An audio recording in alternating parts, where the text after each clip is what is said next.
তাহলে আমরা দেখতেছিলাম হচ্ছে দ্রাব্যতা গুণফলের যে সম্পর্কটা। তাহলে আমরা এখানে দেখতেছি তাপমাত্রার প্রভাবে দ্রাব্যতার গুণফল একই প্রকার, মানে তাপমাত্রা বাড়লে দ্রাব্যতার গুণফল একই হারে বৃদ্ধি পাবে। ঠিক আছে। তারপর দ্রাব্যতা সব প্রকার যৌগ যেমন আয়নিক সমযোজী সমভাবে প্রযোজ্য, কিন্তু দ্রাব্যতার গুণফল কেবল দুর্বল তড়িৎ বিস্নিশ্চয় বা স্বল্প দ্রবণীয় আয়নিক যৌগের বেলায় প্রযোজ্য। অর্থাৎ দ্রাব্যতা সব প্রকার যৌগ যেমন আয়নিক যৌগ সমযোজী যৌগ সব ক্ষেত্রে প্রযোজ্য, কিন্তু দ্রাব্যতার গুণফল কেবলই মাত্র স্বল্প দ্রবণীয় আয়নিক যৌগের বেলায় প্রযোজ্য, সমযোজী যৌগের বেলায় প্রযোজ্য হবে না দ্রাব্যতার গুণফল। আর হচ্ছে সময়ায়নের প্রভাবে আমরা কিভাবে দ্রাব্যতা হ্রাস পায়, কিন্তু দ্রাব্যতার গুণফল অপরিবর্তনীয়। অর্থাৎ সময়ায়নের প্রভাবে দ্রাব্যতা হ্রাস পাচ্ছে, কিন্তু দ্রাব্যতার গুণফল অপরিবর্তনীয় থাকছে।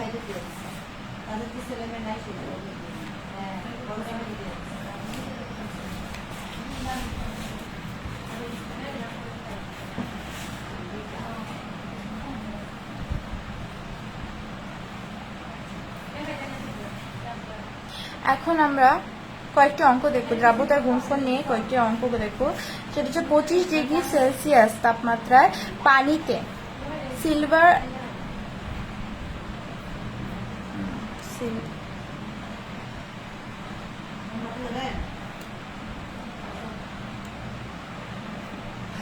25 ডিগ্রি সেলসিয়াস তাপমাত্রায় পানিতে সিলভার ক্রোমিয়াম অক্সাইডের সম্পৃক্ত দ্রবণ ক্রোমিয়াম অক্সাইড যে 2- বা CrO4 2- এইটার হচ্ছে দ্রাব্যতা তোমার 6.5 × 10⁻⁵ মোল হলে ওই লবণে KSP অর্থাৎ দ্রাব্যতার গুণফল কত হবে? দ্রাব্যতার গুণফলকে আমরা KSP দ্বারা প্রকাশ করি। ঠিক আছে। তাহলে সিলভার ক্রোমিয়াম অক্সাইড এটাকে ভাঙলে, এই যৌগটিকে ভাঙলে আমরা কি কি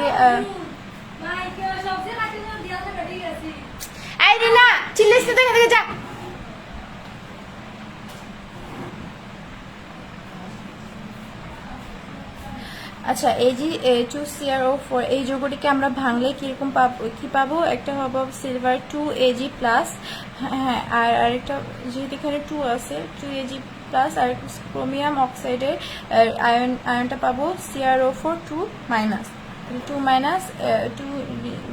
আর সিলভারটা পাবো 2 সামনে 2 উপরে প্লাস। আচ্ছা, তাহলে এটা দ্রাব্যতা যদি আমরা দেখি তাহলে এখানে আসছে 2S, আর ক্রোমিয়াম অক্সাইডের ক্ষেত্রে আসছে শুধু S।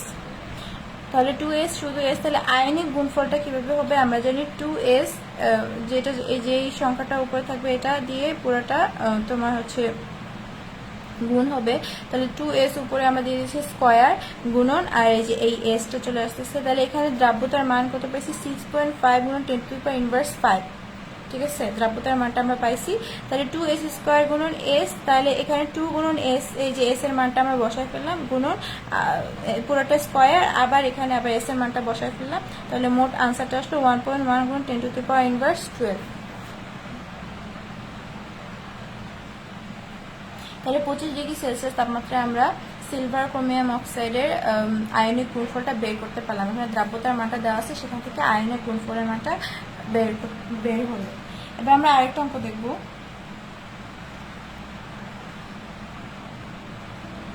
আরেকটা অঙ্ক হচ্ছে 10 মিলিমিটার 0.25 মোল আয়রন ক্লোরাইড দ্রবণে 1 মিলিলিটার 0.5 মোল অ্যামোনিয়াম হাইড্রোক্সাইড দ্রবণ যোগ করা হলো। 25 ডিগ্রি সেলসিয়াস তাপমাত্রায় আয়রন হাইড্রোক্সাইড এর দ্রাব্যতার গুণফল 3.74 × 10⁻�38 হলে ওই মিশ্রণে কোনো অধক্ষেপ পড়বে কিনা ব্যাখ্যা করো। তাহলে এখানে কি কি আছে? 10 মিলিলিটার এবং 0.25 আয়রন ক্লোরাইড দ্রবণে 1.0 মিলিলিটার 0.5 মোল অ্যামোনিয়াম হাইড্রোক্সাইড দ্রবণ যোগ করা হলো।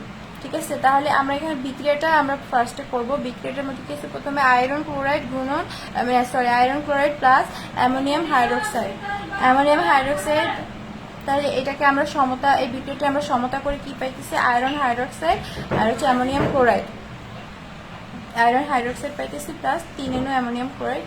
এখন আমাদেরকে আয়রন হাইড্রোক্সাইডের হচ্ছে অধক্ষেপ পড়বে কিনা সেটা বের করতে হবে। এটির কি দ্রাব্যতার গুণফল দেওয়া আছে, তাহলে আমরা কি জানি কখন অধক্ষেপ পড়ে, এর আগে দেখেছি আয়নিক গুণফলের মান যদি দ্রাব্যতার গুণফলের থেকে বড় হয় তাহলে ওই মিশ্রণে অধক্ষেপ পড়বে। তাহলে আমরা এখানে আয়নিক গুণফলের মানটা বের করতে হবে আমাদের, ঠিক আছে। যেহেতু দ্রাব্যতার গুণফল দেওয়া আছে, আয়নিক গুণফলের মানটা যদি এই দ্রাব্যতার গুণফলের মানের থেকে বড় হয় তাহলে ওই মিশ্রণে অধক্ষেপ পড়বে।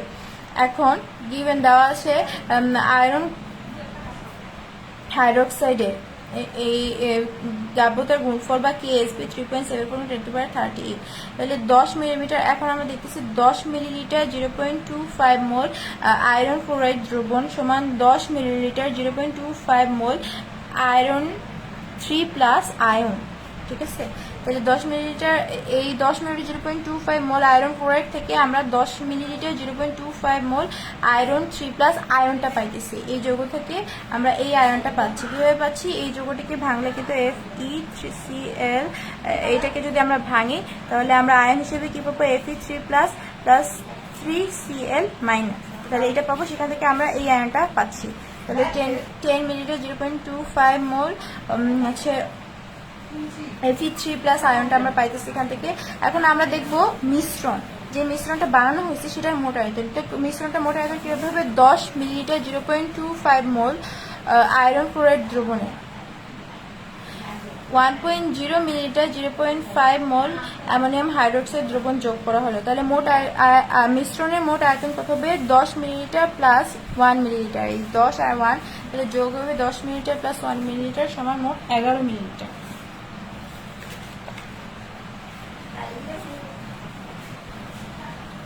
এখন আমরা একটি 11 মিলিলিটারে, এখন 11 মিলিলিটার হওয়ায় তাহলে 10 মিলিলিটারে হচ্ছে আয়রন 3+ এর তোমার মোল আমরা পাইলাম 0.25 মোল পাইছি, কিন্তু 11 মিলিলিটার মানে অর্থাৎ মিশ্রণটি যখন সম্পন্ন করা হবে,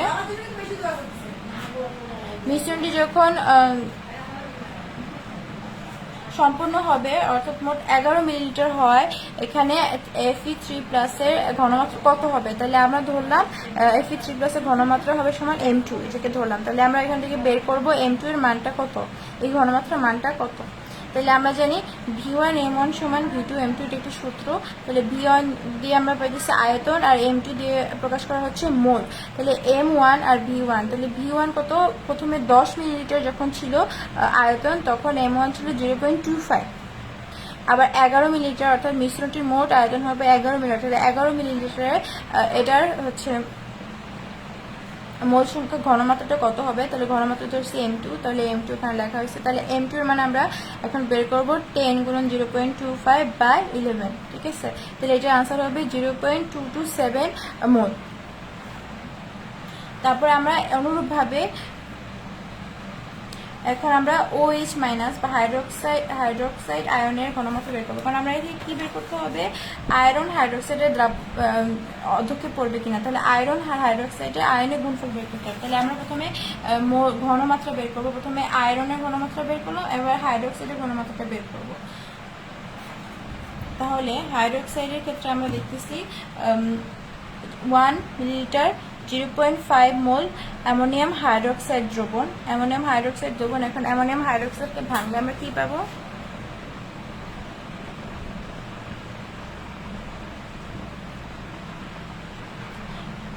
NH4+ OH-, এই দুইটা অংশ পাবো আমরা অ্যামোনিয়াম হাইড্রোক্সাইডকে ভাঙলে।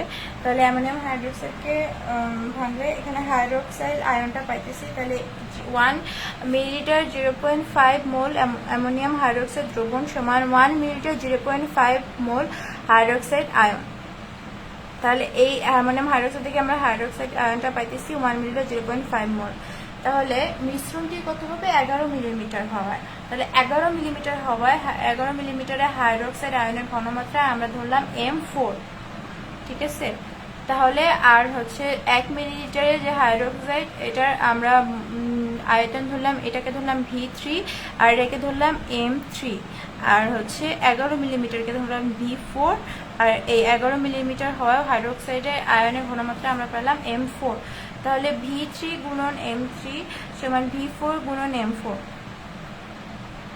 এটা সূত্রটা বসালাম। তাহলে V3 এর মান আমরা 1.0, M3 এর মান 0.5 গুণন V4 এর মানটা হচ্ছে তোমার 11 আর M4 এর মানটা আমাদের জানা নেই, তাহলে M4 এর মানটা আমরা বের করব। তাহলে এখান থেকে M4 এর মানটা আমরা পেলাম 0.0454 মোল। তাহলে হাইড্রোক্সাইড আয়নের মোল সংখ্যা হচ্ছে 0.0454 মোল। তাহলে মোট FeOH তাহলে আমরা পেলাম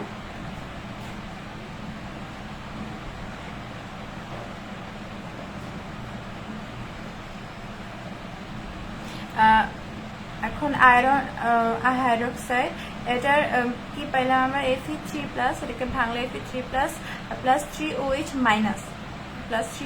মাইনাস পাওয়া যাবে। তো এটা হচ্ছে দ্রাব্যতা S আর 3S হোল কিউব, এটা হচ্ছে দ্রাব্যতার গুণফলের ক্ষেত্রে কাজে লাগবে। এখন আমরা আয়নিক গুণফলটা যখন বের করবো, এটা দ্রাব্যতার গুণফলের ক্ষেত্রে S এর মানটা দেওয়া থাকলে তখন S এর মানটা বসায় আমরা বের করতে পারবো। কিন্তু আয়নিক গুণফলের ক্ষেত্রে কি হবে, আয়নিক গুণফলে এইটার ঘনমাত্রা গুণনটার ঘনমাত্রা এই দুইটা গুণ হয়ে যাবে, ঠিক আছে। তাহলে এটার আয়রনের ঘনমাত্রা আমরা কি পাইছি, 11 মিলিলিটারে মিশ্রণে আয়রনের ঘনমাত্রা পাইছি 0.227, আর হচ্ছে 11 মিলিমিটার মিশ্রণে হাইড্রোক্সাইডের ঘনমাত্রা পাইছি 0.0454 মোল। তাহলে দুইটা গুণ করে ফেলতেছি 0.227 আর 0.045, কিন্তু এখানে 45 যেহেতু এখানে 3 আছে, 3টা হাইড্রোক্সাইড আয়ন আছে, তাহলে 3 কিউব আকারে চলে আসবে, যে 3 কিউব আকারে আসছে। তাহলে এইটা হচ্ছে আমরা আনসারটা পাই 2.124 গুণ 10 টু দি পাওয়ার n+5। এটাকে ভাঙলে এইভাবে চলে আসে, এই 3টা আমরা উপরে নিয়ে যাব, উপরে যদি কিউব আকারে রেখে দিব তাহলে আনসারটা আমরা এটা আসবে। তাহলে আয়নিক গুণফল পাইতেছি 2.124 গুণ 10 টু দি পাওয়ার n+5, ঠিক আছে। এখন আমরা কি দেখছিলাম, আমরা হচ্ছে প্রশ্নটাতে দেখছিলাম যে আয়রন হাইড্রোক্সাইডের দ্রাব্যতার গুণফল 3.74 গুণ 10 টু দি পাওয়ার n+38, কিন্তু এটা হচ্ছে তোমার আয়নের গুণফল কি পাইলাম 2.124 গুণন 10 টু দি পাওয়ার n+5। তাহলে আয়নের গুণফলটা অনেক বড় দ্রাব্যতার গুণফলের চেয়ে, তাহলে আমরা অবশ্যই এটাতে অধক্ষেপ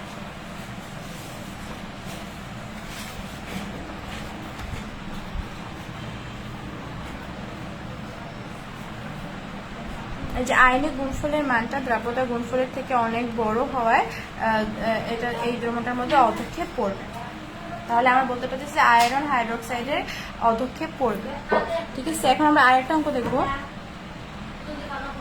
আরেকটা অঙ্ক হচ্ছে 100 মিলিলিটার 2.5 গুণ 10 to the power n+5 mole iron ক্লোরাইডের জলীয় দ্রবণে 150 মিলিলিটার 6.7 গুণ 10 to the power n+5 mole sodium hydroxide দ্রবণ যোগ করলে সবুজ বর্ণের আয়রন হাইড্রোক্সাইড অধক্ষিপ্ত হয়। তাহলে আয়রন হাইড্রোক্সাইডের আয়নিক গুণফল কত, ঠিক আছে। কি বলছে এখানে 100 মিলিলিটার 2.5 গুণ 10 to the power n+5 mole iron chloride এর জলীয় দ্রবণে, এই আয়রন ক্লোরাইডের জলীয় দ্রবণে 100 millilitre 6.7 10 to the power 5 mole sodium hydroxide দ্রবণ যোগ করা হয়েছে। তাহলে যোগ করলে কি পাওয়া যায়, সবুজ বর্ণের আয়রন হাইড্রোক্সাইড অধক্ষিপ্ত হয়। এখন আয়রন হাইড্রোক্সাইড আয়নের গুণফল কত এটা বের করতে বলছে। তাহলে আমরা কিভাবে বের করবো, প্রথমে এই মিশ্রণটা থেকে হচ্ছে তোমার আয়রনের এবং হাইড্রোক্সাইডের ঘনমাত্রা বের করতে হবে। তাহলে ঘনমাত্রা দুইটা গুণ করলে আয়নের গুণফল বের হয়ে যাবে। তাহলে আমরা প্রথমে মোট মিশ্রণের আয়তন দেখতেছি 100 মিলিলিটার, আর এখানে আছে 150 মিলিলিটার, তার মানে 250 মিলিলিটার। এখন আমরা বিক্রিয়াটি করব। তাহলে বিক্রিয়াটি আয়রন ক্লোরাইড গুণ sodium hydroxide, iron hydroxide plus sodium chloride, ঠিক আছে। তাহলে 100 মিলিলিটার, তাহলে আমরা আগের মতো আবার দেখবো যে 100 মিলিলিটার এখানে কি আছে, 100 millilitre 2.5 10 to the power n+5 mole iron chloride. তাহলে আয়রন ক্লোরাইড থেকে আমরা Fe2+ আয়রনটা পাইলাম। তাহলে এখানে আছে 100 millilitre 2.5 10 to the power 5 mole iron 2+। তাহলে এই আয়রনটার হচ্ছে পাইলাম আমরা এখান থেকে। তাহলে 100 মিলিলিটারে আয়রন 2+ বা আয়নের ঘনমাত্রা আমরা 2.5 × 10⁵ এটা আমরা জানি, কিন্তু আমাদেরকে কি বের করতে হবে মোট মিশ্রণে Fe2+ আয়নের ঘনমাত্রা। তাহলে মোট মিশ্রণটা হচ্ছে 250 মিলিলিটার। তাহলে আমরা সূত্র বসাবো V1 × M1 = V2 × M2। তাহলে V1 এর মান 100, M1 এর মান হচ্ছে 2.5 × 10⁵ আর V2 এর মান হচ্ছে 250 আর M2 তো M2। তাহলে এখান থেকে আমরা M2 এর মান বের করলাম কি 1.0 × 10⁵ মোল। আবার অনুরূপভাবে 150 মিলিলিটার 6.7 × 10⁵ মোল সোডিয়াম হাইড্রোক্সাইড থেকে আমরা হাইড্রোক্সাইড আয়নটি আমরা পাইলাম। এই যে হাইড্রোক্সাইড আয়নটা পাইছি, কিন্তু এখানে 150 মিলিলিটারের মোল সংখ্যা দেওয়া আছে, কিন্তু আমাদেরকে জানতে হবে 250 মিলিলিটারের মোল সংখ্যা, অর্থাৎ মিশ্রণের মোট আয়তনে কত মোল থাকবে। তাহলে অনুরূপভাবে আমরা আবার V3M3 × V4M4 থেকে M4 এর মানটা পাইলাম 4.02 × 10⁵ মোল। তাহলে আমরা আয়নের গুণফল বের করব। আয়নের গুণফল কি বের করব? হাইড্রোক্সাইড আয়নের যে ঘনমাত্রা বের করছি এবং আয়রনের যে ঘনমাত্রা বের করছি দুটোর গুণফল, এবং এখানে আমরা FeOH এই যে আয়রন হাইড্রোক্সাইডকে যদি আমরা যখন ভাঙবো, এই যে FeOH2, তাহলে এটাকে ভাঙলে আমরা কি পাবো? Fe2+ 2OH- পেতেছি, দুইটা হাইড্রোক্সাইড আয়ন পেতেছি। তাহলে এদের ঘনমাত্রা স্কোয়ার হয়ে যাবে, স্কোয়ার হয়ে গেছে। তাহলে মোট আনসার আসবে 1.616 × 10⁻14। এটা হবে আনসার। এখন আমরা দেখব শিখা পরীক্ষা দ্বারা ধাতব আয়ন শনাক্তকরণ। শিখা পরীক্ষা দ্বারা ধাতব আয়ন শনাক্তকরণ। শিখা পরীক্ষাটা কি? শিখা পরীক্ষাটা কিভাবে করে? শিখা পরীক্ষাটা একটি ওয়াচ গ্লাসে, শিখা পরীক্ষাটা ব্যবহৃত হয় একটি ওয়াচ গ্লাস, হাইড্রোক্লোরিক অ্যাসিড এবং বিশুদ্ধ প্লাটিনাম তার। তাহলে কি করতে হয়? একটি ওয়াচ গ্লাসে গাঢ় হাইড্রোক্লোরিক অ্যাসিড নিয়ে ওই অ্যাসিডে একটি বিশুদ্ধ প্লাটিনাম তারের অগ্রভাগ অথবা দেয়াশলাই কাঠের অংশ ডুবিয়ে এবং পরে এর মাথায় করে গাঢ় হাইড্রোক্লোরিক অ্যাসিড সিক্ত করে একটি লবণকে অনুজ্জ্বল শিখার কিনারায় ধরা হয়। তাহলে কি করতে হয়? একটি ওয়াচ গ্লাসে গাঢ় হাইড্রোক্লোরিক অ্যাসিড নিয়ে ওই অ্যাসিডে বিশুদ্ধ প্লাটিনাম তারের অগ্রভাগ অর্থাৎ বিশুদ্ধ প্লাটিনাম তারের অগ্রভাগ অথবা একটি দেয়াশলাই কাঠের অংশ ডুবিয়ে, অর্থাৎ দেয়াশলাই কাঠের যে দুটি অংশ থাকে, যে কাঠের অংশটা থাকে ওইটি ডুবাতে হয়। ওইটি ডুবিয়ে এর মাথায় গাঁথা করে গাঢ় হাইড্রোক্লোরিক অ্যাসিড সিক্ত একটি লবণকে, অর্থাৎ গাঢ় হাইড্রোক্লোরিক অ্যাসিড সিক্ত একটি লবণকে অনুজ্জ্বল শিখার কিনারায়, এর মাথায় করে লবণ নিয়ে অনুজ্জ্বল শিখার কিনারায় ধরা হয়। অনুজ্জ্বল শিখার কিনারায় ধরা হলে কি হয়? খালি চোখে আমরা একরকম জিনিস দেখতে পাই, একরকম আবার হচ্ছে তোমার কোবাল্ট ব্লু গ্লাসে, যে কোবাল্ট ব্লু গ্লাস, সেখানে আমরা এক ধরনের শিখা দেখতে পাই, এক ধরনের কালারের শিখা। তাহলে এখান থেকে সিদ্ধান্ত নেওয়া আসে, যে এই লবণটিতে কি আয়ন উপস্থিত বা কোন আয়নের লবণ এগুলো আমরা জানতে পারি। তাহলে আমরা কি দেখবো? যদি খালি চোখে যদি তোমরা হালকা বেগুনি শিখা দেখা যায় এবং কোবাল্ট ব্লু গ্লাসে যদি গোলাপি লাল শিখা দেখা যায়, তাহলে আমরা সিদ্ধান্তে আসতে পারি লবণটি হচ্ছে পটাশিয়াম প্লাস আয়ন, এই K+ আয়নের লবণ, অর্থাৎ লবণটিতে এই K+ আয়ন রয়েছে। তাহলে আমরা এই সিদ্ধান্তে আসতে পারি। আবার যদি খালি চোখে আমরা শিখাটা এই অনুজ্জ্বল শিখার কিনারায় ধরলে যদি শিখাটা নীলাভ সবুজ শিখা হয়, যদি খালি চোখে নীলাভ সবুজ শিখা দেখতে পারি এবং কোবাল্ট ব্লু গ্লাসে যদি বিশেষ কোনো বর্ণ না পাই, কপার ব্লু গ্লাস দিয়ে কোনো বর্ণ পেলাম না কিন্তু খালি চোখে নীলাভ সবুজ শিখা পেলাম, তাহলে আমরা আসতে পারি কপার 2+ আয়ন। এতে এই লবণটিতে কপার 2+ আয়ন রয়েছে। আবার 3 নাম্বার দেখে আমরা যদি খালি চোখে সোনালী হলুদ শিখা দেখতে পাই এবং কোবাল্ট ব্লু গ্লাসে বিশেষ কোনো বর্ণ নেই, অর্থাৎ কোবাল্ট ব্লু গ্লাসে আবার আমরা বিশেষ কোনো বর্ণ দেখলাম না কিন্তু খালি চোখে সোনালী হলুদ শিখা দেখতে পেলাম, তাহলে এটা কি সোনালী হলুদ শিখা আসলে এটা হবে সোডিয়াম প্লাস আয়ন।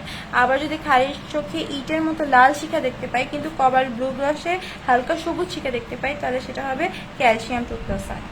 ঠিক আছে, এই জিনিসটা মনে রাখতে হবে। তারপরে আমরা এই আমাদের গুণগত রসায়নের মোটামুটি সব শেষ, একটু সবগুলো টপিক দেখানো হয়ে গেছে, শুধু ক্রোমাটোগ্রাফিটা রয়েছে আর হচ্ছে ক্রোমাটোগ্রাফি আর কিছু ছোট ছোট অংশ, এগুলা হচ্ছে নিজেরা বই থেকে পড়ে বুঝতে পারবা, নিজেরা পড়ে। আচ্ছা, কোন প্রক্রিয়া, এখন আমরা দেখব বিভিন্ন বিশ্ববিদ্যালয়ে ভর্তি পরীক্ষার এমসিকিউ। এখানে আছে কোন প্রক্রিয়ায় টু, এখানে হচ্ছে এইটা থেকে এটা তৈরি হবে। এখানে আমরা দেখব যে ভর সংখ্যার পরিবর্তন হয়েছে নাকি হচ্ছে ইলেকট্রন সংখ্যা পরিবর্তন হয়েছে। তাহলে এই দুইটা মৌলিক ভর সংখ্যা কি, ভর সংখ্যা হচ্ছে 234 আর এখানে হচ্ছে 234, কিন্তু এখানকার টিএইচ ইলেকট্রন সংখ্যা হচ্ছে 90 আর এখানে ইলেকট্রন সংখ্যা হচ্ছে 91, অর্থাৎ ইলেকট্রন হচ্ছে একটি ইলেকট্রন বাড়ছে। তাহলে আমরা কি জানি একটি ইলেকট্রন কখন বাড়ে, যখন এখানে বিটা রশ্মি নিশ্চিত হয়। তাহলে এই উত্তরটা হবে বিটা রশ্মি নিশ্চিত হলে প্রোটন সংখ্যা একটু কমে যায় এবং ইলেকট্রন সংখ্যা হচ্ছে তোমার বেড়ে যায়। তাহলে এখানে বিটা রশ্মি নির্গত হয়েছে। এটা হচ্ছে ঢাকা ইউনিভার্সিটি 2017 সালের কোশ্চেন। আবার পরে আরেকটা কোশ্চেন হচ্ছে যেসব পরমাণুর ভর সংখ্যা একই কিন্তু পারমাণবিক সংখ্যা ভিন্ন, এদেরকে কি বলা হয়? ভর সংখ্যা একই এবং পারমাণবিক সংখ্যা ভিন্ন। যেহেতু ভর সংখ্যা একই তাই এটাকে আইসোবার বলা হয়। এটা হচ্ছে মেডিকেল পরীক্ষার কোশ্চেন। তারপর আছে নিচের কোন আলোক রশ্মি তরঙ্গ দৈর্ঘ্য সবচেয়ে দীর্ঘ। তাহলে কোন আলোক রশ্মি তরঙ্গ দৈর্ঘ্য সবচেয়ে দীর্ঘ, এখানে গামা রে, মাইক্রো, ভিজিবল রে এবং এক্স রে, এগুলোর হচ্ছে তরঙ্গ দৈর্ঘ্য থেকে আমরা জানতে পারি মাইক্রোওয়েভের তরঙ্গ দৈর্ঘ্য সবচেয়ে বেশি দীর্ঘ। এটা হচ্ছে ঢাকা ইউনিভার্সিটি 2017 সালে আসছে। আবার CO এবং CO2+ এর জন্য নিচের কোন যোজ্যতা ইলেকট্রন বিন্যাসটি সঠিক হবে?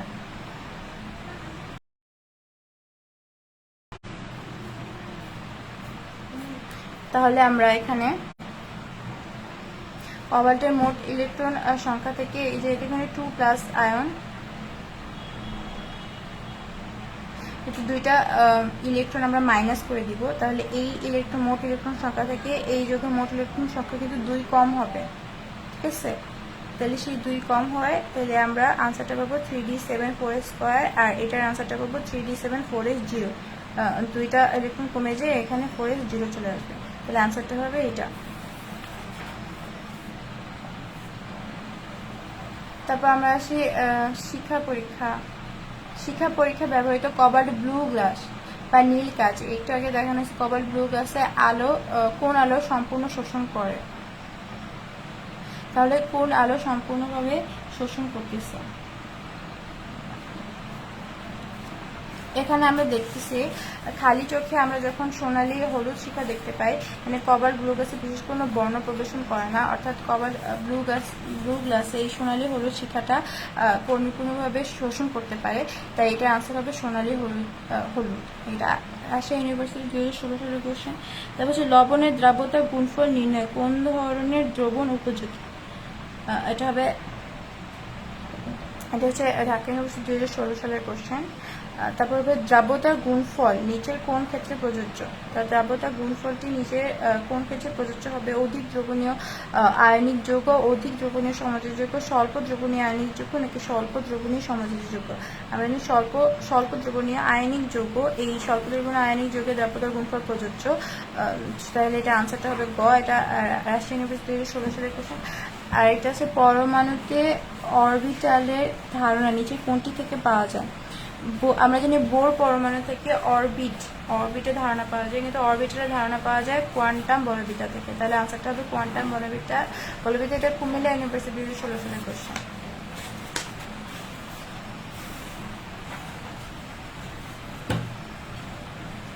তারপর হচ্ছে কোন আলো রশ্মির তরঙ্গ দৈর্ঘ্য 540 ন্যানোমিটারের, বিকিরণের বর্ণ কোনটি?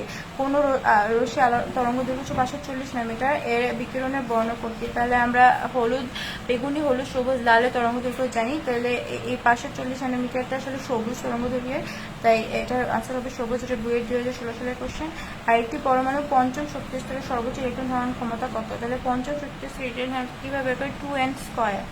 ঠিক আছে, আমরা জানি 2n² দিয়ে হচ্ছে কোনো শক্তি স্তর সর্বোচ্চ ইলেকট্রন ঘনত্ব বের করা হয়। তাহলে পঞ্চম শক্তি স্তর হবে 2 গুণন 5² অর্থাৎ 2 গুণন 25 বা হচ্ছে 50 আসবে উত্তর। তাহলে এখানে যে আনসারটা খ, বইয়ের 2016 সালের কোশ্চেন। তারপর আসবে 2p অরবিটালের জন্য এন এল এবং এম এর মান নিচে কোন সেট, এন এল এবং এম এর মান 2p এর জন্য, তাহলে 2 এর জন্য এন এর মান হচ্ছে 2, এল এর মান 2 যদি হয় তাহলে এল আমরা জানি এল এর মানটা হবে n মাইনাস 1 এর উপর নির্ভরশীল, তাহলে n মাইনাস 1 থেকে 1। আর পরে এল এর চৌম্বকীয় কোয়ান্টাম সংখ্যার মান কীভাবে হবে, যেহেতু এল এর মানটা হবে 1 তাহলে আমরা পাবো -1, 0 এবং +1। তাহলে আনসারটা হবে এটা 2016 সালের কোশ্চেন। তারপর আসবে 3D উপশক্তি স্তরে অনুমোদিত চৌম্বকীয় কোয়ান্টাম সংখ্যার মান কয়টি, 3D উপশক্তি স্তরে। তাহলে 3D উপশক্তি স্তরে যেহেতু ডি এর জন্য এটার মান আসবে তোমার হচ্ছে 2, ডি এর জন্য তোমার এল এর মানটা আসবে 2, তাহলে 2 আসলে এটা কীভাবে হবে -2, -1, 0, 1, 2, তাহলে 1, 2, 3, 4, 5, 5টি পাওয়া যায়, তাহলে আনসারটা হবে 5। জাহাঙ্গীরনগর 2016 সালের কোশ্চেন।